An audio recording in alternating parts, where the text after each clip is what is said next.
Hello, people YouTube, this is back more Fire Emblem, Path of Radiance. This part, we get a flashback of Grail and Knight training, because Grail passed away in the previous part due to the Black Knight's tyranny! Not tyranny, he's not the big evil dude is, Astrid. No, not Astrid.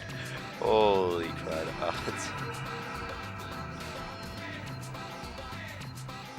That's just plain poppycock. It's Ashnard. Ashnard is the big evil dude. Okay, so Ike gets back from his grave, and then we're all like, okay, what's up? And Boyd and Oscar try to get Shinonen and Gotri to come back, but they refuse to accept Ike as the leader of Grail's mercenaries, so they just ran away. So now Ike is in charge of Grail's mercenaries.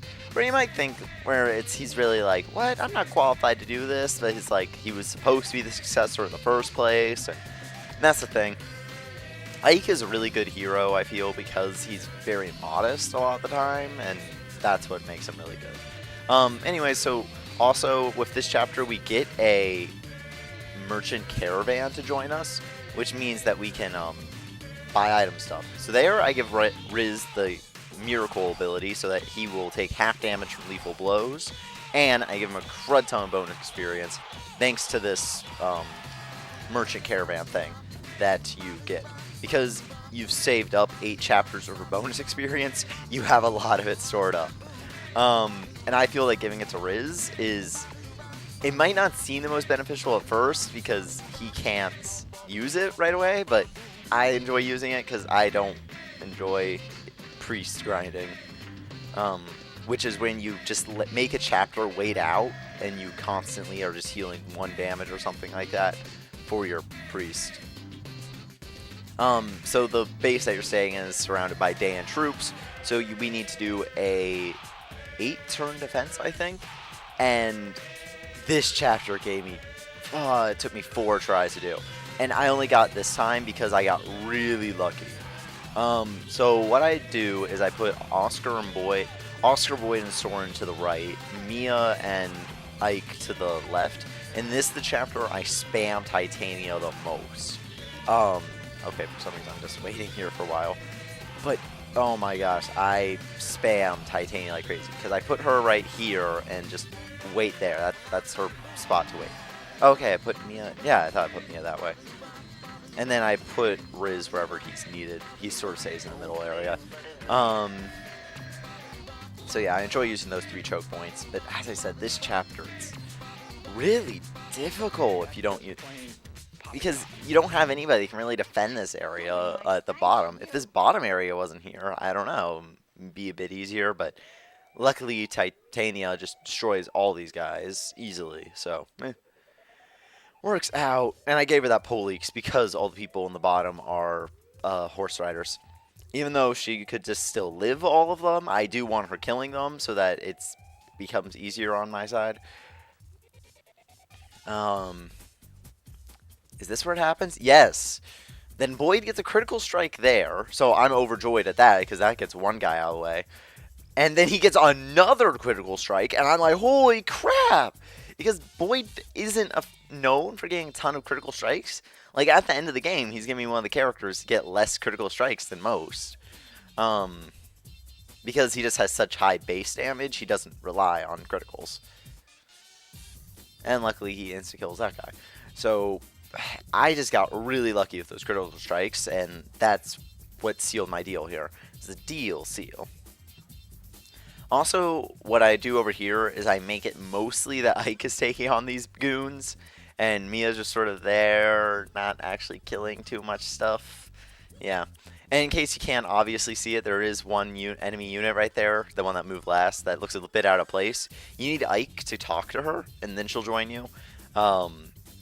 Her name is Ilyana, and we'll get on her when we actually talk to her. But she's pretty cool. Or Ilyana. Ilyana? Hey, like the main female character from Symbiotic Titan. How many people watched that show when it was on? As I thought it was a good show, and I was really surprised to see that it only got 1 season. It's kind of sad about that. I was like, So at this point, I can actually use Rise to be like a pretty tanky unit because I gave him Miracle and he's at level 15, where most of my people are like level 12, 11. So not a huge difference, but it's really, really good. About to burp here. Ugh. Ugh. Ugh, there we go. So yeah, right now I'm at that situation where I'm like, okay, how am I going to make it so that Mia can fit in here? But instead of doing that, I just have Ike heal himself.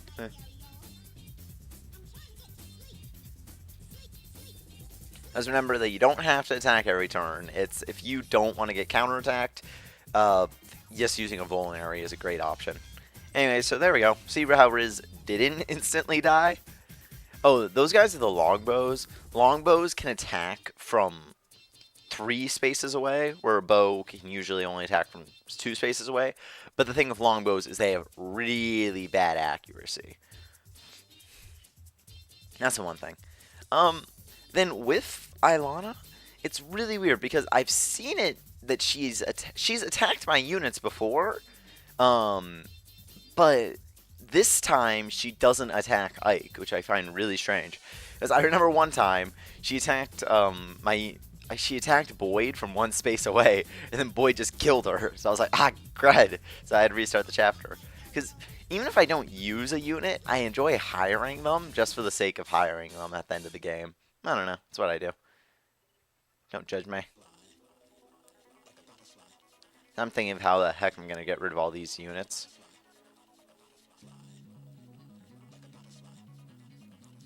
But yeah, thanks to those critical strikes, it made it much easier to clear through this chapter. There I put... Also, now we have access to the convoy, which makes it that we can have like items not on our characters. They can just be held for you to grab them later, which is so useful, and I'm so glad you got it. I got that now. So that means like I got a longbow there. So when I get an archer, I can give the longbow to them. As currently, you don't have anybody that can use bows, except if you somehow grinded the crud out of Oscar or Boyd so that they promoted by now, and then you taught them to use bows. That'd be the only way you could do that, as far as I could think. Oh, look at So I was about to say, oh, look at Mia getting the advantages and then killing stuff, but she sucks right now. Also, she did have an armor slayer, meaning she wouldn't be able to double attack, which is always saddening. Ooh, critical strike on Soren there, even though it wasn't a needed critical strike. Those are always awkward. But now that I got this side of the map cleared completely out, I'm feeling pretty confident I'm going to beat it this time. Okay, send Titania to finish off the priest so that he stops healing everybody. And, oh, the priest drops a red gem, which you can be sold for a ton of money. Hey, look, Mia for critical strike on a 1 HP enemy. Okay, Mia, I love you, man, but... Well, I love you, girl, but... Just, come on. You can't do this to me. Because luckily you are going to pay off later, but... You're just harsh.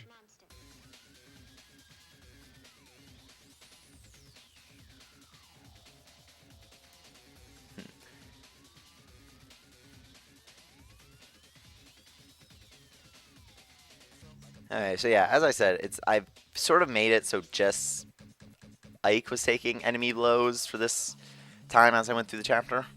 And that actually really helped out, so I'm happy about that.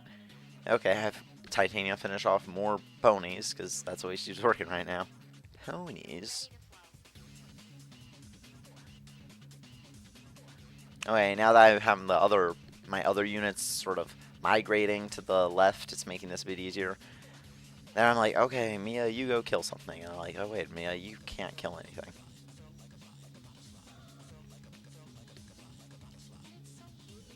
The boss of this chapter is a pretty strong dude, but I do not actually go up to fight him. Give me a second here. I did not have this prepared.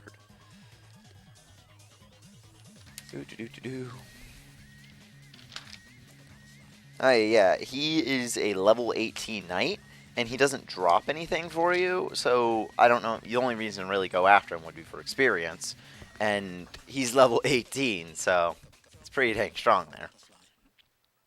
And it just takes a lot of your time, and it takes a lot of your resources to go and fight him. That's why I don't do it. Oh, that guy's a pull leak, so make sure to avoid Oscar from him. Alright, so right here, I'm thinking that Ilyana's gonna attack my units, but I like what? What's going on here? Oh yeah, right now I'm like, okay, do I send Titania to die because she has 2 HP right now? And now I'm saying, okay, what are you gonna do, Soren? So I just heal him up with a vulnerary. But he goes for Soren for Riz because Riz doesn't counterattack. So I'm happy on that one.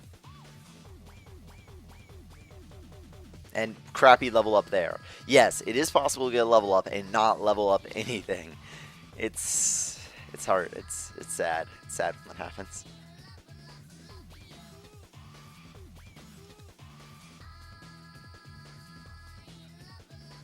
Okay, now talk to Ilyana.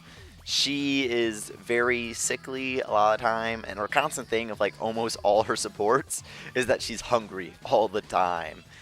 It's kind of disgusting how much she eats if you read into them. No, she's not part Lagoos. Oh yeah, so Lagoos are actually what the subhumans are called. I somehow skipped over that during the story of the last thing. Anyways, on to Ilyana. She's a level 6 mage when you get her, with average HP, average strength. Wait, no. She's good at magic. She's good at magic and resistance. Those are only 2 things she excels at, but those are only 2 things she actually needs, being a mage. She excels at thunder magic, making it so that she's effective against dragons, which you don't fight too many of, but still, it's good that she's good against those. But thunder magic is the least accurate, but the strongest. I don't think I explained this.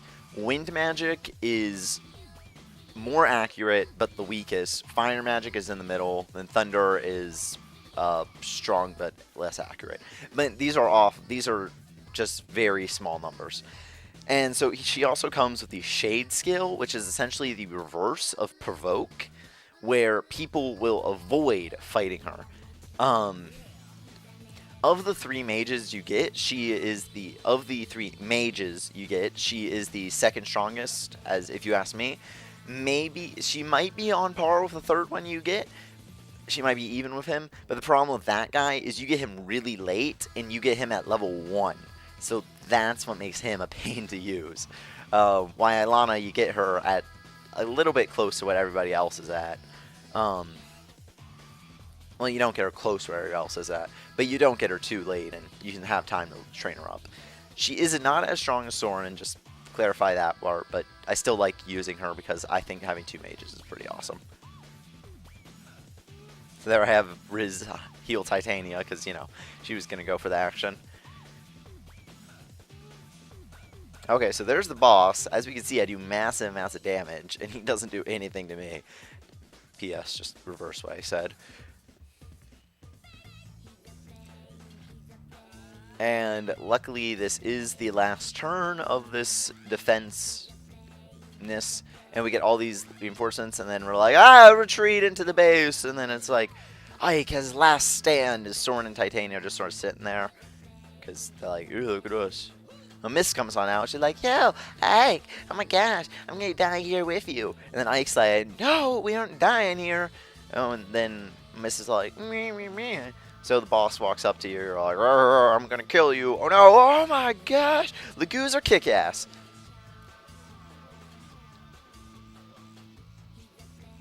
Yeah, so, I mean, that is a bit of an exaggeration. There is no way that Left could instantly kill a level 18 knight, especially at the point that when you get her.